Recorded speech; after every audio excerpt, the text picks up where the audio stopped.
નમસ્કાર મિત્રો, અમારા નવા વિડીયોમાં આપ સૌનું હાર્દિક સ્વાગત છે. તો આજે આપણે વાત કરીએ અમદાવાદ શહેરમાં ડોક્ટરની બેદરકારીમાં મહિલાનું થયું મૃત્યુ. ડોક્ટર પર થયો કેસ, અદાલતમાં બનેલ ઘટના. જાત અટકી તોય ના અટકી પીડાની જાત્રા. જો અમે પથ્થર થયા હોત તો ટાંકણાસામાં મળ્યા. આવી જ રીતે 1993ના વર્ષનો નવેમ્બર મહિનો. સરકારી આરોગ્ય ખાતામાં મેડિકલ ઓફિસર તરીકે ફરજ બજાવતા ડૉક્ટર પટેલ તે દિવસે સવારે ઉઠ્યા ત્યારે જ એમની સિક્સ્થ સેન્સ એવું કહી રહી હતી કે આજનો દિવસ ભારે છે. અંદરના અવાજને દબાવીને ડૉક્ટર પટેલે દિનચર્યાનો પ્રારંભ કર્યો. નાહીને ભોજન કરીને પોતાના સ્કૂટર પર સવાર થઈને તેઓ નીકળી પડ્યા. અમદાવાદથી 30 કિમી દૂર આવેલા એક પ્રાઇમરી હેલ્થ સેન્ટરમાં તે દિવસે સ્ત્રી વંધ્યીકરણના ઓપરેશનનો કેમ્પ યોજવામાં આવ્યો હતો. 2 દિવસ પહેલાંથી જ યાદી તૈયાર થઈ ગઈ હતી. 15 સ્ત્રીઓ ટ્યુબેક્ટોમી સામે માટે આવી ગઈ હતી. વહેલી સવારથી જ તે સ્ત્રીઓને નીલ બાય માઉથ અર્થાત મોંએથી કશું જ ખાવું પીવું નહીં એવી કડક સૂચના આપી દેવામાં આવી હતી. ડૉક્ટર પટેલ સમયસર પ્રાથમિક આરોગ્ય કેન્દ્રમાં પહોંચી ગયા. ત્યાંનો નર્સિંગ સ્ટાફ, વોર્ડ બોયઝ, આયા બહેનો તમામ કામ પર લાગી ગયા. ફેમિલી પ્લાનિંગનું ઓપરેશન પુરુષ અને સ્ત્રી બંનેમાં કરી શકાય છે. પુરુષ માટેના ઓપરેશનને વાજેટોમી અને સ્ત્રીઓ માટેના ઓપરેશનને ટ્યુબેટોમી તરીકે ઓળખવામાં આવે છે. આપણા દેશમાં વસ્તી વિસ્ફોટ એટલો પ્રચંડ છે કે સરકારી આરોગ્ય ખાતા તરફથી નસબંધીની શસ્ત્રક્રિયાનો દાયકાઓથી મોટા પાયા પર પ્રચાર પ્રસાર કરવો પડે છે. ક્યારેક આવી ઝુંબેશમાં અતિશયોક્તિના કારણે સરકારનું પતન પણ થયું છે. મુખ્ય મુદ્દો એ છે કે આ 2 ઓપરેશનોમાંથી પુરુષની નસબંધી અત્યંત સરળ, ઝડપી અને વધારે સલામત છે. જે સમજુ પુરુષો હોય છે તેઓ એના માટે જલ્દી તૈયાર થઈ જાય છે. બાકી મોટાભાગના પુરુષો એમની પત્નીઓના ઓપરેશનનો જ આગ્રહ રાખે છે. સ્ત્રી વંધ્યીકરણનું ઓપરેશન ગમે તેટલું માઇનોર કહેવાતું હોય તો પણ તેના માટે પેટની દિવાલ ખોલીને છેક ફેલોપિયન નળીઓ સુધી પહોંચવું પડે છે. જે ઓપરેશન માટે પેટ ખોલવું પડે તે ઓપરેશન સાથે કેટલીક ગંભીરતાઓ અને કેટલાક જોખમો જોડાયેલા જ હોય છે. આપણા ડૉક્ટરોની કુશળતાના કારણે મોટાભાગની સ્ત્રીઓ ગંભીર જોખમોમાંથી બચી જાય છે. આટલું વર્ણન એટલા માટે કરવું પડ્યું જેથી કોઈ એવું ન સમજી લે કે સ્ત્રી વંધ્યીકરણની શસ્ત્રક્રિયા 100% સલામત છે. ડૉક્ટર પટેલે એક પછી એક ઓપરેશન કરવાનું શરૂ કર્યું. એક સાથે 2 ટેબલ ચાલતા હતા. એક ટેબલ પર સ્ત્રીને લેવામાં આવે, તેના પેટ ઉપર એન્ટિસેપ્ટિક પ્રવાહી દવા લગાડવામાં આવે, જંતુમુક્ત કપડું મૂકીને ઓપરેશન કરતાં પૂરતો જ પેટનો ભાગ આઇસોલેટ કરવામાં આવે, પછી ખૂબ નાનો ચીરો મૂકીને પેટની દિવાલના એક પછી એક પડ ખોલવામાં આવે. આટલું કર્યા પછી મુખ્ય કામ આવે. બંને બાજુની ટ્યુબ બાંધીને કાપીને બ્લીડિંગ થતું નથી એ જોઈને પછી પેટની દિવાલો ટાંકા લઈને બંધ કરવામાં આવે. પછી ડ્રેસિંગ મૂકીને પેશન્ટને ખાટલા પર લઈ જવામાં આવે. હવે બીજી સ્ત્રી અને ફરીથી એ જ ઘટનાક્રમ. 15 બહેનોના ઓપરેશનો પૂરા કરતાં સાંજના 5 વાગી ગયા. ડૉક્ટર પટેલે સ્ટાફ નર્સને કહ્યું, સિસ્ટર, હું સાવ નીછોવાઈ ગયો છું.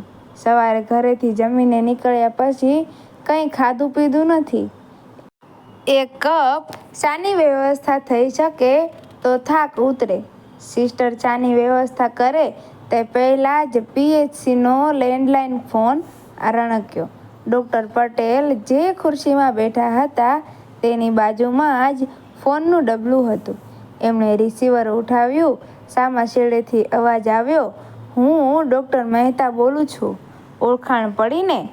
અમદાવાદ જિલ્લાના ફળા પ્રાથમિક આરોગ્ય કેન્દ્રમાં હું મેડિકલ ઓફિસર તરીકે ફરજ બજાવું છું. મહેતા સાહેબ, તમને તો હું ઓળખું જ છું ને. બોલો, શું કામ પડ્યું? ડૉક્ટર પટેલે થાકેલા અવાજમાં કહ્યું. ડૉક્ટર પટેલ, મારા પીએચસીમાં પણ આજે સ્ત્રીવંધીકરણના ઓપરેશનોનો કેમ્પ રાખ્યો છે. 5 બહેનો દાખલ થઈ છે.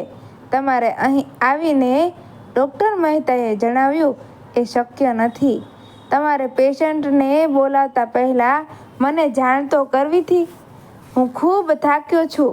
15 સર્જરી કરી છે અને અમદાવાદથી તમારું સેન્ટર જેટલા કિલોમીટર દૂર છે એટલું જ દૂર પણ તદ્દન સામેના છેડા પર આવેલા કેન્દ્રમાં હું બેઠો છું. કદાચ ત્યાં આવવા માટે હું તૈયાર થાવ તો પણ સમયસર પહોંચી ન શકું. મને માફ કરો. મહેતા સાહેબ, ડૉક્ટર પટેલ ખરેખર થાકેલા હતા. ડૉક્ટર મહેતાએ જીદ પકડી. પ્લીઝ ડૉક્ટર પટેલ, આવું ન કરો. 5 બહેનો ગઈ કાલ રાતથી ખાધા પીધા વગરની રહી છે. માનવતાને ખાતર તમે આવી જાઓ. ત્યાં ચા પીવા પણ ન રોકાશો. હું અહીં તમારા માટે ચા નાસ્તો તૈયાર કરાવી રાખું છું. બંને એટલા ઝડપથી આવજો. ડૉક્ટર પટેલ પેલી 5 બહેનોની હાલતનો વિચાર કરીને સ્કૂટર ઉપર નીકળી પડ્યા. રસ્તામાં આવતા જાણીતા સંડોળા તળાવ પાસે એક મોટી એસટી બસે અચાનક જમણી દિશામાં ટર્ન લીધો. સ્કૂટરને ટક્કર વાગી. ડૉક્ટર પટેલ ફેંકાઈ ગયા. સ્કૂટર ચગદાઈ જતાં માંડ બચ્યું. ડૉક્ટર પટેલના શર્ટની બાંય ફાટી ગઈ. હાથ ઉપર છોલાઈ જવાના કારણે લોહી નીકળ્યું. ઉજરડા પડ્યા એટલો આત્મવિશ્વાસ ડોલી ગયો. પણ માનવ ધર્મ યાદ આવતા એ સ્વસ્થ થયા. સ્કૂટરને કિક મારીને ચાલુ કર્યું. આવી હાલતમાં બીજા કેન્દ્ર પર પહોંચ્યા. હાથ મોઢું ધોઈને ચા નાસ્તો કરીને ઓપરેશન કરવાનું શરૂ કર્યું. 4 ઓપરેશનો સારી રીતે પૂરા થયા. 5મામાં સહેજ ગરબડ થઈ ગઈ.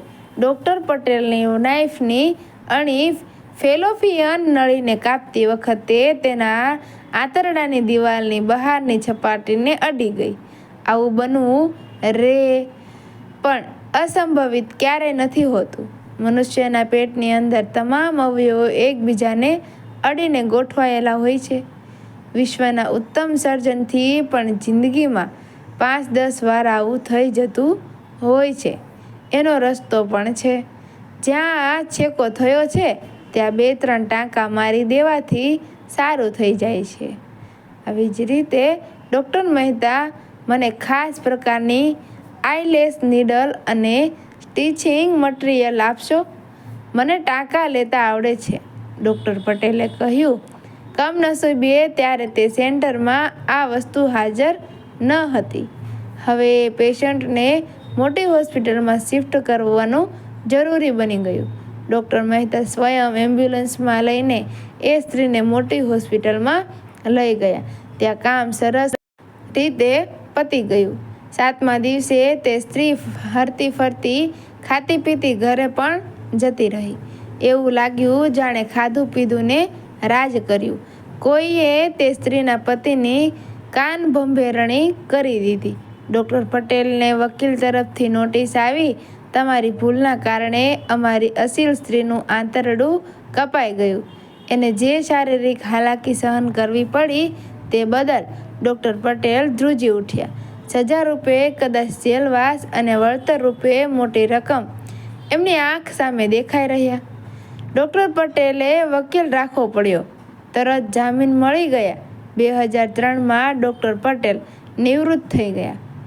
પોલીસ કે અદાલત તરફથી કોઈ છળવળાટ થયો ન હતો. એવું લાગ્યું જાણે બધું પતી ગયું.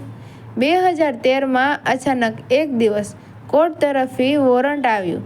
ડૉક્ટર પટેલ, તમે 3 વાર બોલાવવા છતાં હાજર ન થયા માટે આજે વોરંટ કાઢવામાં આવ્યું છે. જો વોરંટનું માન ન રાખે તો ધરપકડ થાય. ડૉક્ટર પટેલ વકીલને લઈને અદાલતમાં હાજર થયા. પોતાને એક પણ વાર પત્ર નથી મળ્યો એવી રજૂઆત કરી. એમનું સ્ટેટમેન્ટ નોંધી લેવામાં આવ્યું. પછી ઘરે જવા દેવામાં આવ્યા. એ પછી મુદતોનો સિલસિલો શરૂ થયો. પેશન્ટ, તેનો પતિ, તેનો વકીલ અને ડૉક્ટર પટેલના પક્ષે ડૉક્ટર મહેતા, નર્સિંગ સ્ટાફ, અન્ય કર્મચારીઓ, એમ્બ્યુલન્સના ડ્રાઈવર સહિતના સાક્ષીઓની જુબાનીઓ. 2013માં શરૂ થયેલી તારીખનો સિલસિલો પૂરા 13 વર્ષ ચાલ્યો. ડૉક્ટર પટેલે 75 મુદતોમાં અદાલતી હાજરી પુરાવી પડી. એમાં ન્યાયપાલિકાનો, ન્યાયાધીશનો કોઈ વાંક નથી. આપણી અદાલતોમાં કેસોનો ભરાવો જેટલો બધો છે કે આવું થાય જ. અન્ય નાના મોટા કારણો પણ ખરા. 75મી મુદતે ચુકાદો આવ્યો. ડૉક્ટર પટેલને તદ્દન બેકસૂર જાહેર કરાયા. એ દિવસે બરાબર ડૉક્ટર પટેલે આયુષ્યના 75 વર્ષ પૂરા થયા હતા. એમનો ચહેરો કહેતો હોવો તો જાણે 150 વર્ષ પૂરા કર્યા હોય. મિત્રો, વિડીયો ગમ્યો હોય તો વિડીયોને લાઈક કરજો, શેર કરજો અને અમારા આવા જ નવા વિડીયો જોવા માટે અમારી ચેનલને સબસ્ક્રાઈબ કરી દેજો. ધન્યવાદ.